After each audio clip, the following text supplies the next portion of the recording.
Hello दोस्तों, financial learning के YouTube channel पर आपका स्वागत है। आज मैं आपको 5 ऐसे फंडामेंटल स्टॉक्स के बारे में बताने जा रहा हूँ जो कि अपने हाई टाइम से ऑल टाइम हाई से बहुत ही सस्ते वैल्यूएशन पर अवेलेबल हैं, जिनके की बिज़नेसेस इंटैक्ट है, यानी कि उनमें आगे भी बिज़नेस ग्रोथ की अपॉर्च्युनिटी है और जो लगातार जिनके फाइनेंशियल्स इम्प्रूव हो रहे हैं। बट ओवरऑल मार्केट में प्रेशर की वजह से ये शेयर्स जो अच्छे शेयर्स हैं वो नीचे आए हुए हैं। तो आपको इस तरीके के माहौल में जब मार्केट में वोलेटिलिटी हो, बहुत ज़्यादा फ्लक्चुएशन हो मार्केट में, ग्लोबल लेवल पे एक रिसेशन की न्यूज़ जो चल रही हो, तो इस तरीके के एनवायरनमेंट में आपको सिर्फ़ और सिर्फ़ अच्छे स्टॉक्स पे, अच्छी कंपनीज़ पे जिनका बिज़नेस अच्छा है, जिनके प्रोमोटर्स होल्डिंग अच्छी है, इस तरीके के बिज़नेस में बने रहना है और लॉन्ग टर्म के लिए वेल्थ जनरेट करना है। बट मेरा यहाँ पर किसी भी तरह से बाय और सेल का कोई रिकमेंडेशन नहीं है। तो शुरू कर लेते हैं। यहाँ पर मैंने सबसे पहला स्टॉक जो लिया है वो है टेक महिंद्रा। टेक महिंद्रा एक आईटी सॉफ्टवेयर कंपनी है, जिसका कि मार्केट कैप 99,000 करोड़ का है, यानी एक लार्ज कैप टाइप की कंपनी है। करंटली ये 1024 के प्राइस पे ट्रेड कर रही है और इसका ऑल टाइम हाई 1800 के आसपास है। स्टॉक का पी 18 पे ट्रेड कर रहा है, आरओसी 26 का है, आरओई 21 का है और ये काफ़ी मतलब प्रूवन ट्रैक रिकॉर्ड वाली कंपनी है, जिसने अपने शेयर होल्डर्स को बहुत ही रिवार्ड किया। एक बार हम इसका जो चार्ट पैटर्न है उसको ओपन कर लेते हैं यहाँ पर। तो यहाँ मैंने टेक महिंद्रा का चार्ट ओपन किया हुआ है, आप देख सकते हैं। इसने जो अपना ऑल टाइम हाई बनाया था 1834 के आसपास बनाया था, जिससे अभी ये करंटली 44% के डिस्काउंट पर अवेलेबल है। तो जिस तरीके की कंपनी जहाँ पर पिछले काफ़ी समय से एक कंसोलिडेशन का फेज़ चल रहा हो ग्लोबल रिसेशन की वजह से, बट वो मार्केट में प्रेशर की वजह से अच्छे डिस्काउंट पर अवेलेबल हो, वहाँ पर आप धीरे-धीरे एक्युमुलेशन कर सकते हैं और लॉन्ग टर्म तक बने रह सकते हैं इस तरह की कंपनी में, जहाँ पर फंडामेंटल्स अच्छे हैं, बिज़नेस में किसी भी तरीके की कोई गड़बड़ी नहीं है, तो इस तरीके की कंपनियाँ आपको लॉन्ग टर्म पे रिवार्ड कर सकती हैं। यहाँ पर मैं दूसरी कंपनी आपको बता देता हूँ, Muthoot finance limited. Muthoot finance limited का मार्केट कैप 43,000 करोड़ का है। ये एक मिड कैप टाइप की कंपनी है, जो कि अभी सिर्फ़ 11 के स्टॉक पीई पे ट्रेड कर रही है। करंटली इसका मार्केट प्राइस 1087 है। इसने अपना 52 वीक हाई 1500 के आसपास बनाया था।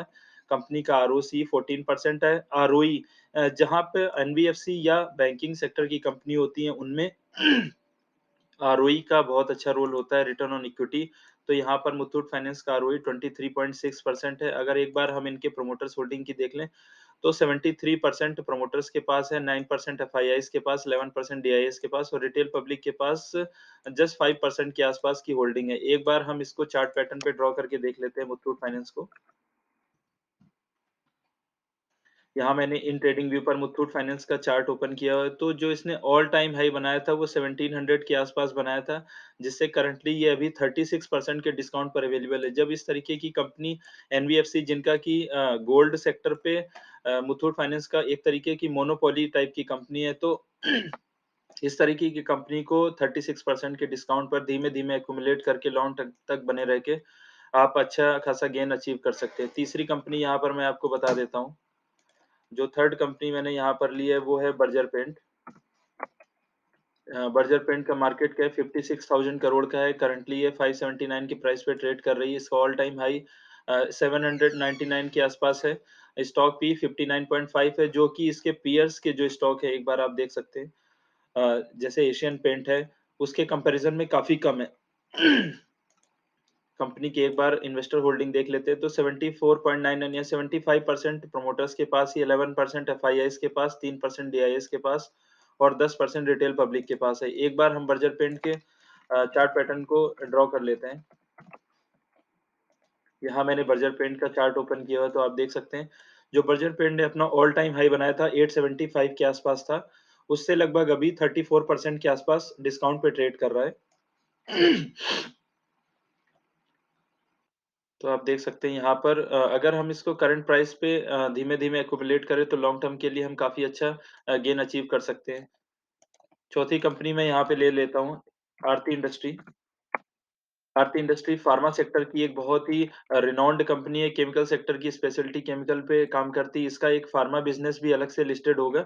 तो आरती इंडस्ट्री एक मिड कैप टाइप की कंपनी है। मिड कैप टाइप की कंपनी में थोड़ी वोलेटिलिटी रहती है, बट आरती इंडस्ट्री ने लॉन्ग टर्म फ्रेम पे काफ़ी अच्छा वेल्थ जनरेट करके दिया है। ये जस्ट 18 के पी पे ट्रेड कर रही है। आरओसी 21 पॉइंट 22.1 का है, आरओई 27.8% का है। अगर हम एक बार प्रोमोटर होल्डिंग देख लें तो 44% प्रोमोटर्स के पास है, 12% एफआईआईज़, 15% डीआईएस और 28% पब्लिक के पास है।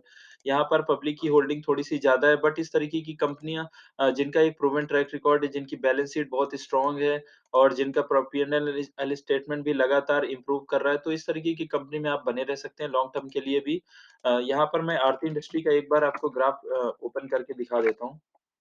यहाँ मैंने आरती इंडस्ट्री का चार्ट पैटर्न जो है ओपन किया हुआ है।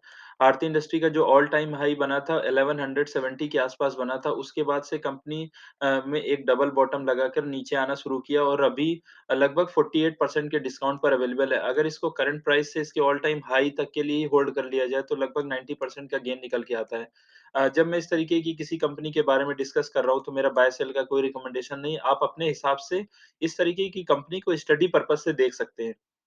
यहाँ पर मैं 5वीं कंपनी आपके लिए ले लेता हूँ सीडीएसएल।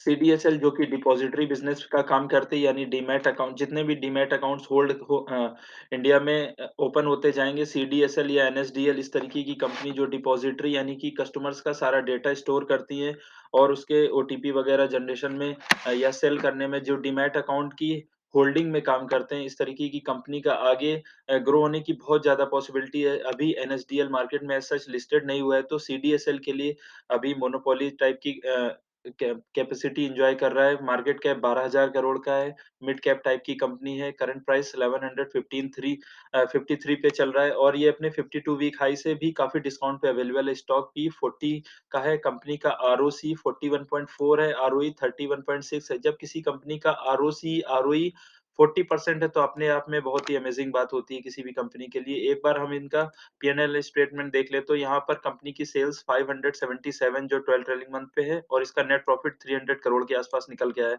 तो कंपनी का नेट प्रॉफिट लगातार इंक्रीज़ होता गया। जब इस तरीके की कंपनी जो मोनोपोली एन्जॉय कर रही है मार्केट में प्रेशर की वजह से जब मार्केट में गिरावट होती है तो डीमैट अकाउंट कम ओपन होते हैं।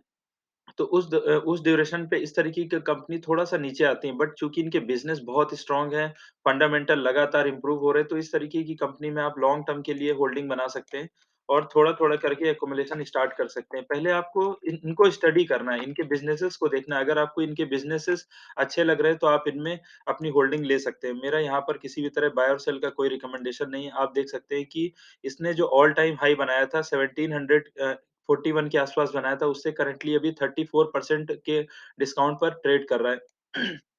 एक बार हम यहाँ पर देखें तो लास्ट अभी ये मई में भी इस सपोर्ट पे जो इसका सपोर्ट है 1018 के आस-पास सपोर्ट लेने आया था, उसके बाद से फिर से इसमें रिवर्सल हुआ, बट फिर मार्केट में प्रेशर आया और ये अभी भी करंटली 34% डिस्काउंट पे ट्रेड कर रहा है। आप इसमें अपना रडार पे रख सकते हैं, अगर ये आपको 1020 से लेके 1030 के आसपास अगर रेंज में अगर आपको मिलता है तो वेल एंड गुड है, अदरवाइज़ करंट लेवल पे भी इसमें आप थोड़े-थोड़े प्राइस पे डिप फॉल पे आप एक्युमुलेट कर सकते हैं। तो इस तरीके की कंपनी जहाँ बिज़नेस लगातार इम्प्रूव हो रहे हैं, फंडामेंटल बहुत अच्छे हों, तो आप अपना लॉन्ग टर्म के लिए एक पोज़ीशन बना सकते हैं। अगर आपको मेरा चैनल अच्छा लगा हो तो प्लीज़ मेरे चैनल को लाइक करें, सब्सक्राइब करें। थैंक यू, मैं इस तरीके के कंटेंट आपके लिए लेकर आता रहूँगा।